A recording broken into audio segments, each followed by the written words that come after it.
ദൈവതിരുനാമത്തിന് മഹത്വം ഉണ്ടായിരിക്കട്ടെ.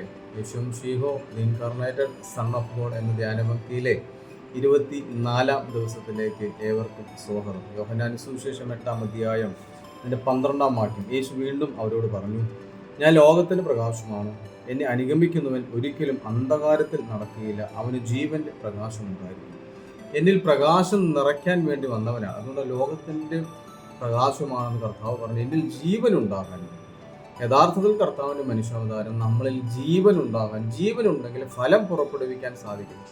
ഞാൻ പുറപ്പെടുവിക്കുന്ന എൻ്റെ നന്മകൾ, എൻ്റെ നല്ല പ്രവൃത്തികൾ, എൻ്റെ സ്വഭാവം എന്നെല്ലാം എന്നിൽ ജീവനുള്ളതിൻ്റെ ഫലമാണ് എന്ന് വെച്ചാൽ യേശുക്രിസ്തു എന്നിലുള്ളതിൻ്റെ അർത്ഥമാണ്. അതുകൊണ്ട് എന്നിൽ ജീവനുണ്ടാകാൻ, എന്നിൽ പ്രകാശമുണ്ടാകാൻ, ആ പ്രകാശം അനേകർക്ക് വെളിച്ചമായി മാറാൻ വേണ്ടി ഇറങ്ങി വന്നവനാണ് എൻ്റെ ദൈവം. കർത്താവിന് മനുഷ്യാവതാരം അതിനു വേണ്ടിയിട്ടുള്ളതാണ് പ്രിയമുള്ളത്. അതുകൊണ്ട് ആ പെരുന്നാൾ എനിക്ക് പ്രകാശമായി തീരുവാൻ, അനേകർക്ക് വെളിച്ചമായി തീരുവാൻ സാധ്യമാകട്ടെ. ദൈവം എല്ലാവരെയും സമൃദ്ധമായിട്ട് അനുഗ്രഹിക്കും ചെയ്യട്ടെ.